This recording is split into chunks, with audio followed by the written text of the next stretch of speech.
اعوذ باللہ من الشیطان الرجیم بسم اللہ الرحمن الرحیم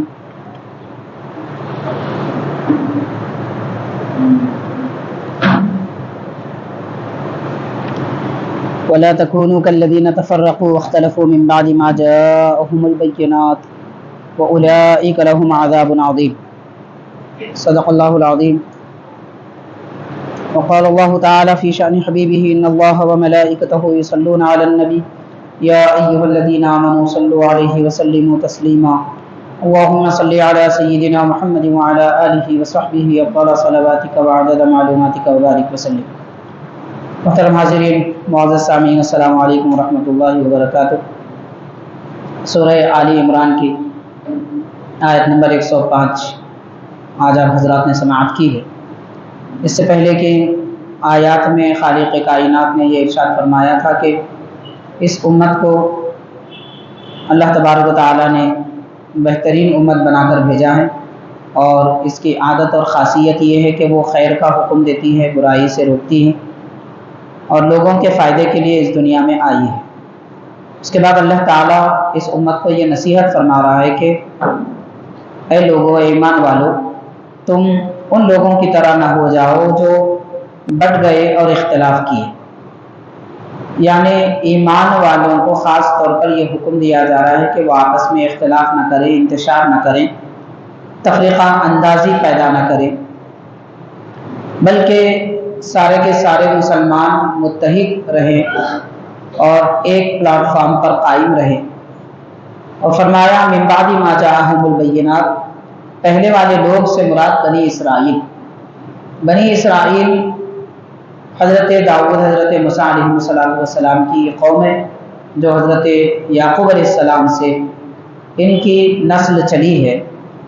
بنی اسرائیل قوم میں کئی انبیاء کرام تشریف لائے، مگر یہ لوگ اتنا ہی زیادہ آپس میں اختلاف کیے. اللہ تعالیٰ فرما رہا ہے کہ جیسے ان کے فرقے ہو گئے، تم ایسے نہ ہو جاؤ. قرآن مجید میں خود ایک مقام پر آتا ہے کہ حضرت موسیٰ علیہ السلام کے زمانے میں بنی اسرائیل کے 12 خاندان تھے، اور اسی لیے حضرت موسیٰ علیہ السلام نے ایک پتھر سے جو چشمے بہائے وہ 12 چشمے تھے، کیونکہ بنی اسرائیل کا یہ مطالبہ تھا کہ ایک چشمہ آپ نہ نکالیں، ہم سب مل کر ایک چشمے سے پانی نہیں پئیں گے، بلکہ ہر قبیلے کے لیے علیحدہ چشمہ چاہیے. تو آپ غور کیجئے کہ جو آدمی بھوکا ہے، پیاسا ہے، اور آبادی سے دور جنگل میں پڑا ہوا ہے، کھلے میدان میں، اس کو سایہ دینے کے لیے گھر کی چھت نہیں ہے، رہنے کے لیے چار دیواری نہیں ہے، ایسے مقام پر بھی وہ مطالبے کر رہے ہیں اللہ تعالیٰ سے، اللہ کے نبی سے، کہ ہم پئیں گے تو ایک چشمے سے نہیں پئیں گے، ہر ایک کے لیے علیحدہ نکلے.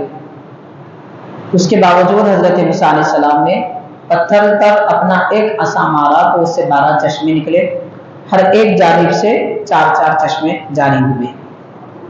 حاضرین، تو اس طرح کا اختلاف یہ امت نہ کرے، اللہ تعالیٰ یہ نصیحت فرما رہا ہے. اور آج بھی ہم دیکھ رہے ہیں کہ پچھلے قوم میں بنی اسرائیل میں جیسے اختلافات تھے، اس امت میں بھی ویسے ہی اختلافات ہیں. حاضرین، اختلاف کی بنیاد کیا ہے؟ کیوں اختلاف کیوں ہوتا ہے؟ اصل وجہ اگر دیکھی جائے اختلاف کی تو وہ ہے جہالت اور لا علمی. علم نہ ہو تو اختلاف ہوتا ہے، اختلاف کی کوئی اور وجہ نہیں ہے. یا پھر یہ کہ علم تو ہو مگر کم ہو، دوسری وجہ ہے. تو فی زمانہ جو اختلاف لوگوں کے درمیان پایا جاتا ہے وہ بالکل جہالت کی وجہ سے. لوگ کسی جاننے والے کی بات ماننے کو بھی تیار نہیں ہے، اور نہ جاننے والے سمجھ رہے ہیں کہ ہم کو سب کچھ معلوم ہے، اس لیے یہ اختلاف پیدا ہوتے ہیں. اور یہی حال بنی اسرائیل قوم کا بھی تھا. اگر آپس میں امت مسلمہ کے درمیان اختلاف ہو جائے اور وہ اختلاف انتشار کی صورت پیدا کر لے، انتشار اور آپس میں رسا کشی کی کیفیت جس سے پیدا ہو جائے، تو پھر اس سے اللہ تبارک و تعالیٰ نے اس امت کو جو رعب و دبدبہ اور قوت عطا فرمائی ہے، وہ قوت، وہ رعب و دبدبہ، وہ ہوا ختم ہو جائے گی. خود قرآن مجید کہتا ہے وَلَا تَنَازَعُوا فَتَفْشَلُوا، اے لوگوں کہ تم آپس میں اختلاف نہ کرو، جھگڑو مت، تم بزدل ہو جاؤ گے. وَتَذْهَبَ رِيحُكُمْ، اور تمہارا روب و دبدبا، تمہاری ہوا ختم ہو جائے گی۔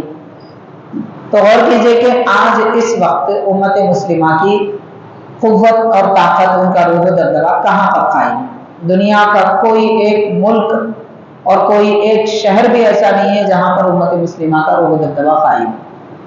وہ اس لیے نہیں ہے کہ ہر مقام پر ان لوگوں کے درمیان اختلاف، ایک ماں باپ کی اولاد آپس میں اختلاف کرتی، اور ان کے جو اختلافات ہیں یہ بالکل چھوٹی چھوٹی باتوں پر ہے، کوئی بڑے بڑے مسائل پر اختلاف نہیں ہوتے، بالکل ناکارہ جس سے کوئی لینا دینا نہیں ہے اس طرح کی باتوں سے یہ بحث کر لیتے ہیں۔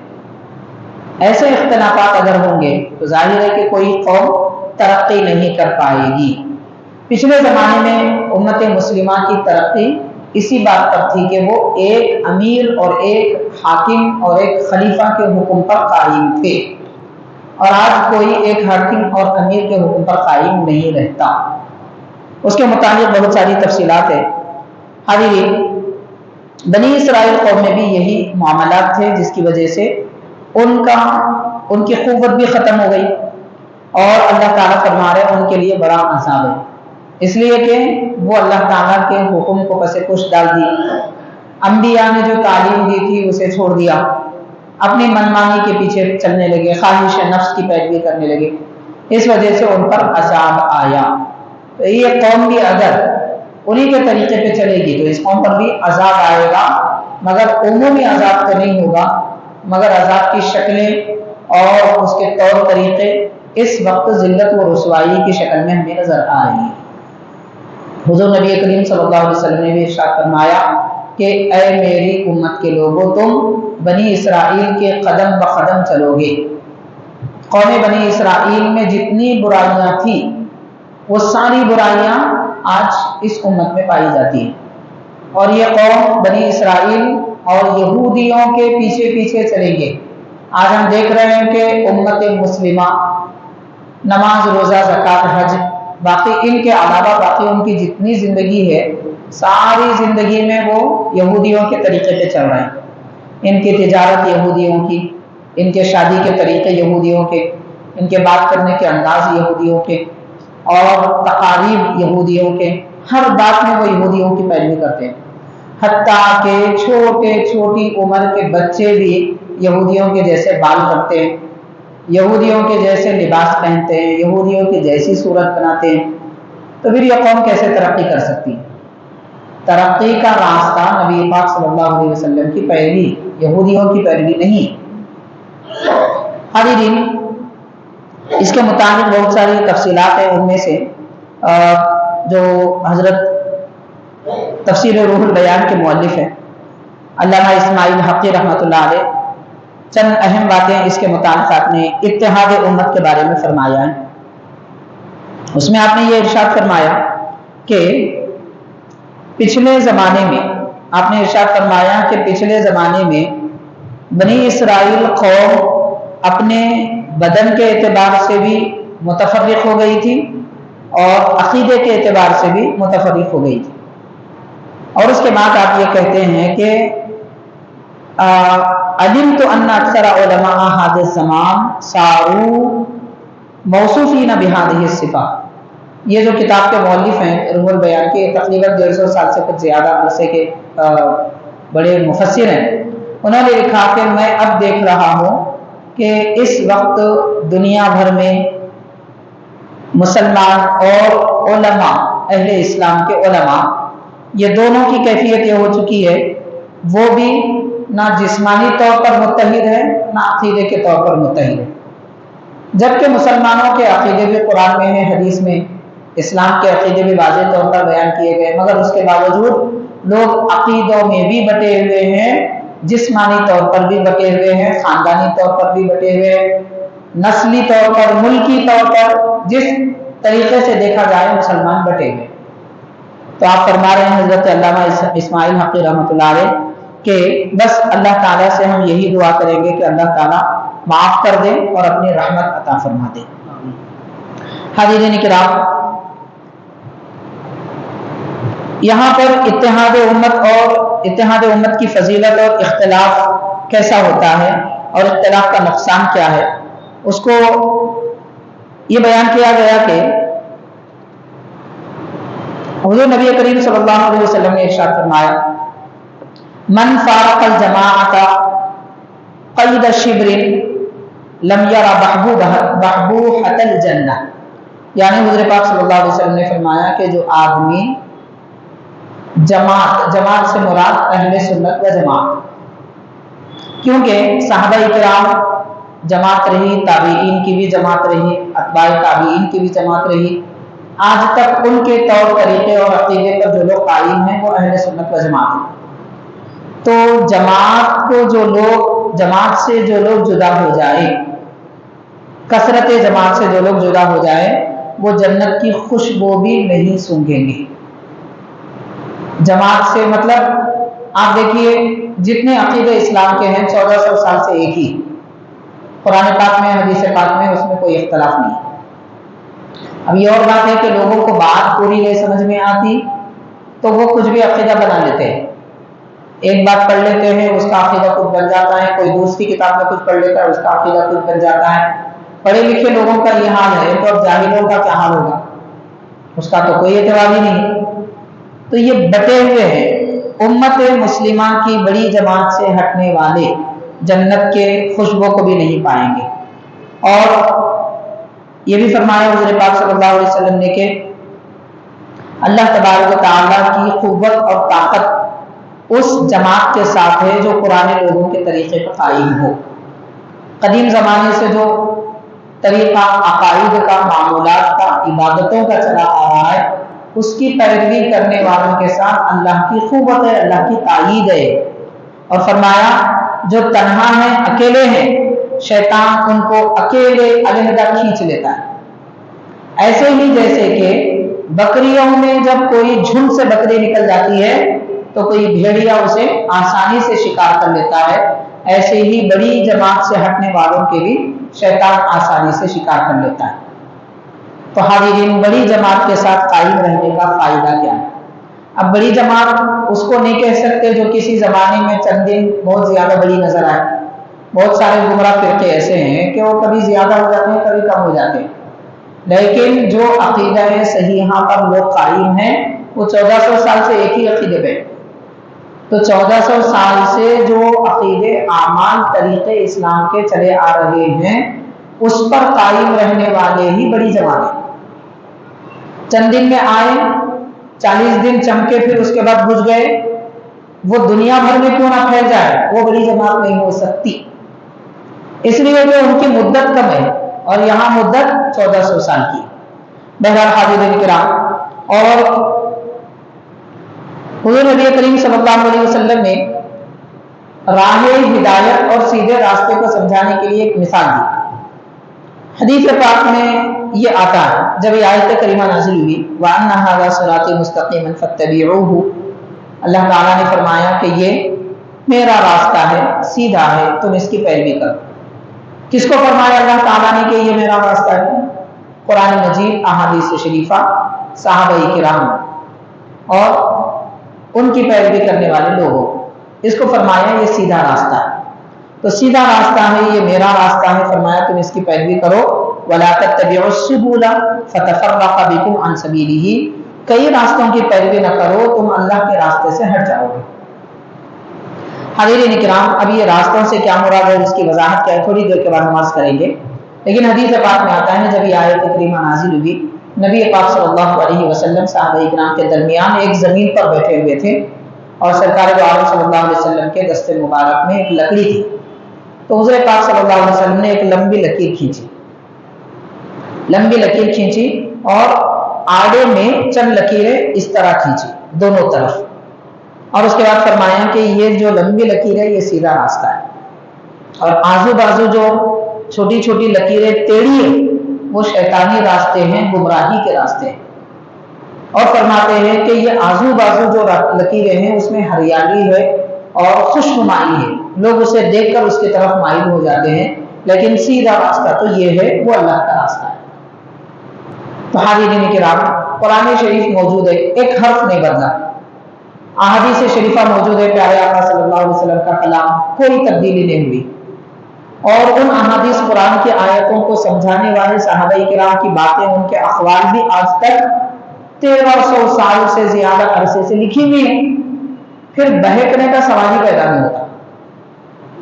یا تو عام مسلمان خود پڑھے، اتنا قابل بنے کہ خود پڑھے، یا پھر پڑھے ہوئے لوگوں کی بات سمجھے۔ بس یہ دو راستے ہیں سیدھے راستے پر چلنے کے۔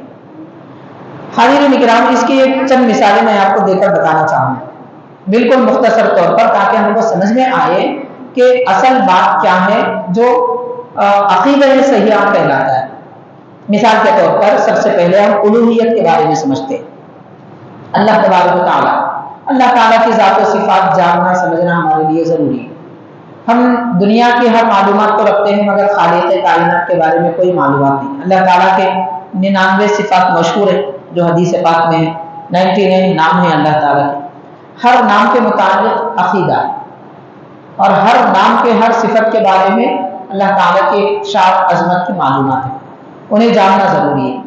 مثال کے طور پر ساری دنیا کو خالق کائنات نے پیدا فرمایا، اور اللہ تعالیٰ نے سب کی تقدیر لکھ دی۔ جب تقدیر کا مسئلہ آتا ہے لکھنے کا، یہاں ایک بڑی غلطی لوگوں سے ہوتی ہے، اور یہ جاننا بھی ضروری ہے۔ ایسا نہیں ہے کہ میرے کو کیا کرنا ہے یہ سمجھ لیے تو پٹکیاں کھا جاتے، پریشان ہو جاتے ہیں۔ یہاں کچھ نہیں دکھتا، خبر میں جانے کے بعد معلوم ہوتا ہے یہ معلوم کرنا تھا میرے کو، میں غلط سمجھ لیا، اور غلط عقیدہ ذہن میں فکر میں رہیں گے تو مرنے تک ساری عبادتیں جتنی بھی کرے سب بیکار ہے۔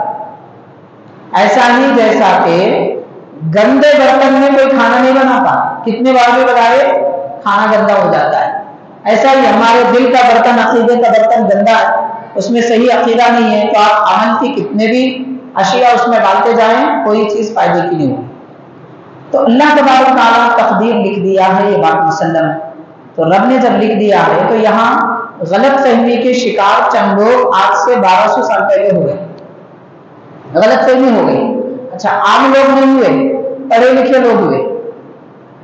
مطلب یہ ہوا کہ جو لوگ پڑھے لکھے ہوتے ہیں، عالم ہوتے ہیں، ان کو بھی ان سے پہلے والے لوگوں کی پیروی کرنا ہوتا ہے۔ اپنی بات، اپنی ذہن، اپنی فکر لائیں گے، بیٹھ جائیں۔ تو حاضرین، معتزلہ ایک فرقہ بنا، قدریہ ایک فرقہ بنا، جبریہ ایک فرقہ بنا 1300 سال پہلے۔ ان کا عقیدہ یہ ہوا نعوذ باللہ کہ اللہ تبارک تعالیٰ نے تقدیر تو لکھ دیا، لیکن غلطی کیا ہو گئی؟ تقدیر جب اللہ لکھ دیا ہے تو رب نے جیسا لکھا ہم وہی کر رہے ہیں، یعنی بندے مجبور ہیں۔ ان کا عقیدہ یہ ہے کہ بندے مجبور ہیں۔ اب آپ بولیے کہ بندے مجبور کیسے ہو سکتے ہیں؟ مطلب کیا ہے اس کا؟ وہ لوگ یہ سمجھ رہے ہیں جو جبریہ یا قدریہ فرقے کے لوگ ہیں، ان کا سمجھنا یہ ہے کہ بندہ مجبور ہے، اللہ توفیق دیا، اللہ تعالیٰ اگر ہماری قسمت میں یہ لکھتا کہ یہ نمازی بن جائے تو ہم نمازی ہوتے۔ ہم نماز نہیں پڑھ رہے ہیں، اس کا مطلب یہ ہے کہ اللہ نے ہماری قسمت نماز نہیں لکھی۔ یہ غلط عقیدہ ہے، وہی تقدیر کی بات ہے مگر نتیجہ غلط نکال دیے، عقیدے سے ہٹنے کی بات ہوگی۔ تو بنیادی عقیدے مضبوط ہونا چاہیے۔ اگر ایسا ہوتا تو حاضرین غور کیجئے کہ انسان مجبور ہے، اتنا مجبور ہے، اپنی مرضی سے کھانا کھاتے ہیں، اپنی مرضی سے سودا خریدتے ہیں، اور اپنی مرضی سے کوئی چیز لیتے ہیں، اپنی مرضی سے کوئی چیز واپس کر دیتے ہیں۔ جب دنیا کی ساری چیزوں میں ہماری مرضی ہے تو عبادت میں ہم مجبور کیوں ہیں؟ تو یہ عقیدہ غلط ہو جا رہا ہے، سمجھ فکر یہاں پہ غلط راستے پہ جا رہی ہے۔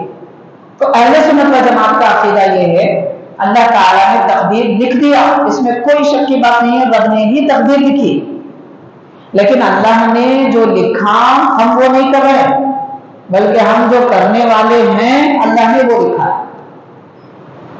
مطلب یہ کہ مان لیجیے نماز مغرب کسی نے نہیں پڑھی تو تقدیر میں لکھا ہوا اس لیے نہیں پڑھے، ایسی بات نہیں ہے، نہیں پڑھیں گے، یہ تقدیر میں لکھا ہوا ہے۔ اس سمجھ میں فرق ہو گئی، بہک گئے۔ تو گمراہ کن سے کیسا بنتے ہیں؟ اس طریقے سے بنتے ہیں۔ پھر اتنی باریکی کا فرق کیسے سمجھیں گے؟ تو یہ پچھلے زمانے کے لوگوں سے سمجھنا پڑتا ہے۔ اس کے بارے میں صحابہ کرام نے کیا فرمایا، تابعین نے کیا فرمایا، بڑے بڑے محدثین نے کیا فرمایا، ان ساری باتوں کو سامنے رکھ دیا جائے تو جب سمجھ میں آتا ہے کہ بھئی یہ لوگ جو سمجھے ہیں قرآن و حدیث کو وہ صحیح ہے، اس طرح فرقے بنتے ہیں۔ اور میں ایک مثال دینا چاہوں گا بس سمجھنے کے لیے۔ اہل سنت و جماعت کا عقیدہ یہ ہے کہ ہمارے آقا رحمت للعالمین صلی اللہ علیہ وسلم، اللہ تعالیٰ نے آپ کو بے عیب بے مثال بنائے، کوئی عیب حضور پاک صلی اللہ علیہ وسلم میں نہیں ہے، حضور بے عیب ہے، بے مثال ہے۔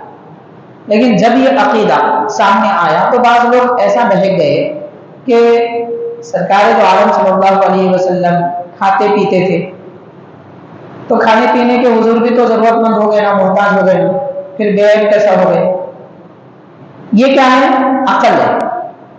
اس کے برخلاف صحابہ کرام کہہ رہے ہیں ہم نے دیکھا نبی پاک صلی اللہ علیہ وسلم کے جسم پاک سے خوشبو نکلتی تھی، لعاب دہن میں خوشبو ہوتی تھی، حضور کلی فرماتے تو صحابہ کرام چہرے پہ مل لیتے تھے، کبھی سرکار دو عالم صلی اللہ علیہ وسلم کا لباس مبارک میلا نہیں ہوا،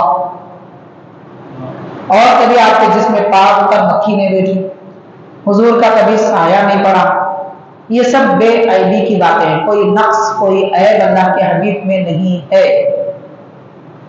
یہ صحابہ کرام نے سمجھایا، تابعین نے بتایا، لیکن ظاہری چیز کو دیکھ کر جو لوگ نتیجہ نکال لیتے ہیں، مطلب سمجھ لیتے ہیں، وہ گمراہ ہو جاتے ہیں۔ تو یہی مطلب ہے ساری باتوں کا۔ بات یہ بتائی جا رہی ہے کہ مسلمانوں کے نام پر 72 فرقے آ گئے، 72 جماعتیں بن گئی، لیکن سرکار دو عالم صلی اللہ علیہ وسلم نے فرمایا ایک جماعت کامیاب ہے، جنتی ہے۔ کون سی؟ حضور سے عرض کیا گیا تو فرمایا وہ لوگ جو میرے طریقے پر، میرے صحابہ کے طریقے پر ہوں۔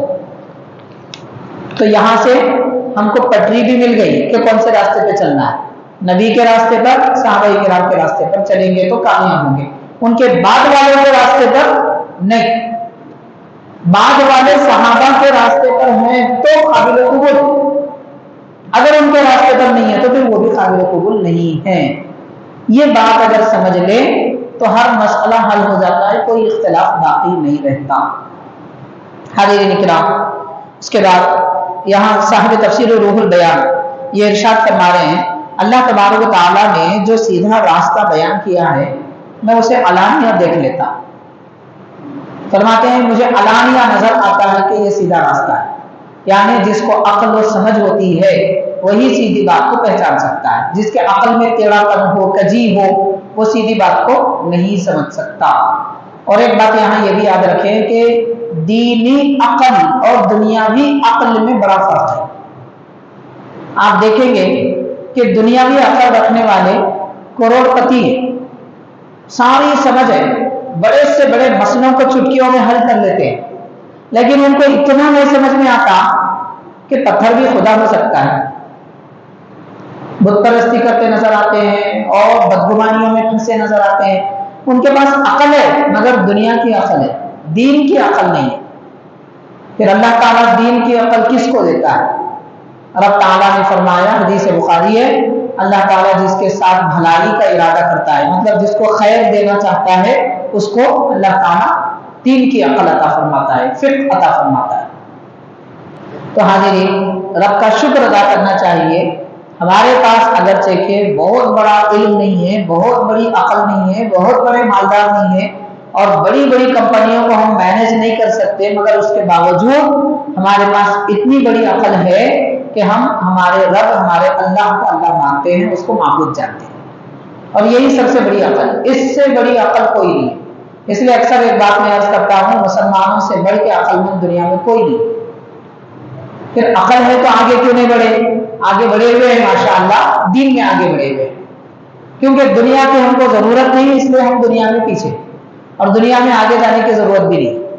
بہرحال حاضرین کرام، حضرت سیدنا علی رضی اللہ تعالیٰ عنہ نے یہ ارشاد فرمایا لو کشف الغطاء مزددت یقینا، اگر اللہ تعالیٰ اور بندوں کے درمیان میں جو پردہ ہے وہ پردہ بھی اٹھا دیا جائے تو میرے یقین میں تھوڑا بھی اضافہ نہیں ہوگا، پردے میں رہ کر بھی میں رب کو ویسے ہی مانتا ہوں، پردہ اٹھا دینے پر بھی ویسے ہی مانتا ہوں۔ یعنی اتنا یقین ایک مومن کے پاس ہونا چاہیے کہ سیدھا راستہ ہم کو نظر نہ آئے تو بھی مانے، نظر آئے تو بھی مانے، ماننے میں کوئی فرق نہ آئے، اس کی کیٹیگری نہ بدلے، اس کا معیار نہ بدلے، تو یہ طریقہ ایمان کا ہوتا ہے۔ اور حاضرین، اللہ تبارک و تعالیٰ اس کے بعد ارشاد فرماتا ہے قیامت کے دن کا منظر بیان کرتے ہیں، یوم تبیض وجوہ وتسود وجوہ، قیامت کے دن بہت سارے لوگ ایسے ہوں گے کہ ان کے چہرے روشن ہوں گے، اور بہت سارے ایسے لوگ ہوں گے کہ ان کے چہرے کالے ہوں گے۔ اب چہرے روشن اور کالے ہونے کا مطلب بعض علماء نے فرمایا کہ واقعتاً جو ہدایت پر ہیں، مومن ہیں، ان کے چہرے قیامت کے دن روشن ہوں گے، اور جو گمراہی کا شکار ہے، کفر و شرک میں مبتلا ہے، دین اسلام سے دور ہیں، ان کے چہرے کالے ہوں گے۔ یہاں سے پتہ یہ چلا کہ دنیا میں آدمی کا چہرہ کیسا بھی ہو، اس سے کوئی اعتبار نہیں ہے، پتہ قیامت کے دن چلے گا کہ کون کتنا اچھا ہے، کتنا اچھا ہے، یہ قیامت کے دن پتہ چلے گا۔ ایک حدیث پاک میں آتا ہے، اللہ تعالیٰ یہ فرماتا ہے کہ اے میرے بندو، میں تمہارے چہروں کو نہیں، تمہارے دل کو دیکھتا ہوں، اور تمہارے بدن کو نہیں، تمہاری نیتوں کو دیکھتا ہوں۔ اس لیے دل اور نیت صحیح کرنے کی ضرورت ہے۔ نیت اچھی ہو تو بڑے بڑے فضائل مل جاتے ہیں، نیت میں خامی ہو بڑی عبادتوں کے باوجود فضیلتیں نہیں ملتی۔ حاضرین کرام، نبی پاک صلی اللہ علیہ وسلم نے ارشاد فرمایا کہ دو لوگ ہیں، ایک 2 ہی رکعت پڑھتا ہے اور ایک کئی رکعتیں پڑھتا ہے، مگر یہ 2 رکعت پڑھنے والے کو ثواب زیادہ ملتا ہے، اس لیے کہ اس کی نیت اچھی۔ تو نیت پر عمل کا دار و مدار ہوتا ہے۔ لہذا قیامت کے دن بھی جو ایمان والے ہیں ان کے چہرے روشن ہوں گے، اور جو گناہگار ہیں، کفر و شرک میں مبتلا ہیں، ان کے چہرے کالے ہوں گے۔ پھر فرمایا فَأَمَّا الَّذِينَ اسْوَدَّتْ وُجُوهُهُمْ أَكَفَرْتُمْ بَعْدَ إِيمَانِكُمْ، قیامت کے دن اللہ تعالیٰ ان لوگوں سے فرمائے گا جن کے چہرے کالے ہوں گے قیامت کے دن، یعنی کافروں سے، مشرکوں سے اور عیسائی و یہودیوں سے، کہ تمہارے پاس ایمان زندگی میں آ گیا تھا، اس کے باوجود تم نے انکار کیا۔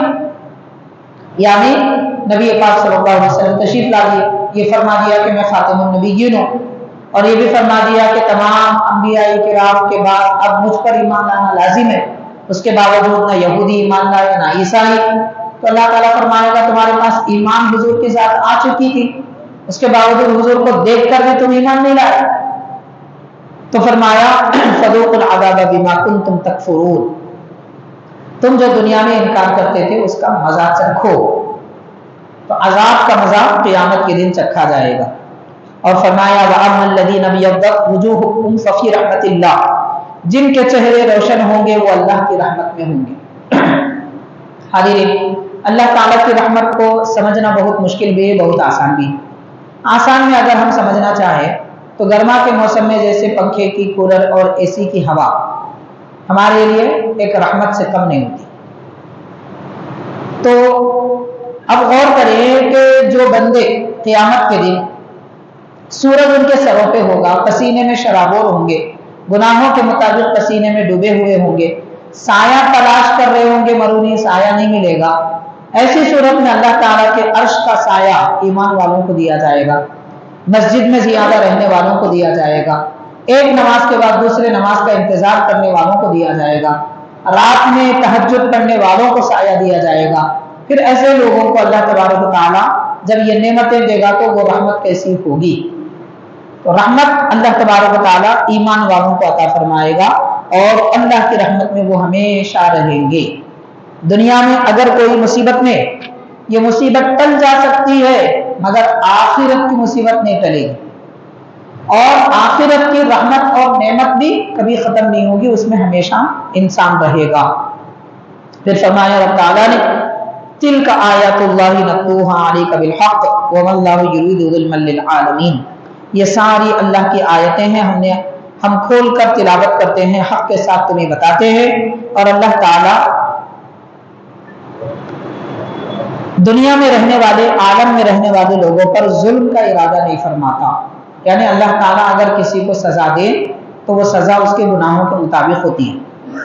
اللہ تعالیٰ ظلم نہیں فرماتا کسی پر، رحم فرماتا ہے، مہربانی فرماتا ہے، اگر قیامت کے دن بے ایمانوں کو سزا ملتی ہے تو یہ سزا بھی اس وجہ سے نہیں ہے کہ نعوذ باللہ اللہ تعالیٰ کا ظلم ہے، بلکہ اس وجہ سے ہے کہ ان کے کالے اعمال کی سزا ہے۔ لہٰذا یہ 2 رکوع یہاں پر مکمل ہوئے ہیں، اور آل عمران کی چند آیتیں آپ حضرات نے 108 تک تلاوت اس کی سماعت کی اور اس کی وضاحت سماعت کی ہے۔ اللہ تعالی ہم سب کو ان آیتوں کی برکت نعمت عطا فرمائے۔ جو کچھ نصیحتیں اہل اسلام کو کی گئی، ان نصیحتوں کا اثر ہمارے دلوں پر، ہماری ارواح پر باقی رکھے، اور ان پر عمل کرنے کی ہمیں توفیق عطا فرمائے۔ صلی اللہ تعالی وسلم علی خیر خلقہ سیدنا محمد وعلی آلہ واصحابہ اجمعین، والحمد للہ رب العالمین۔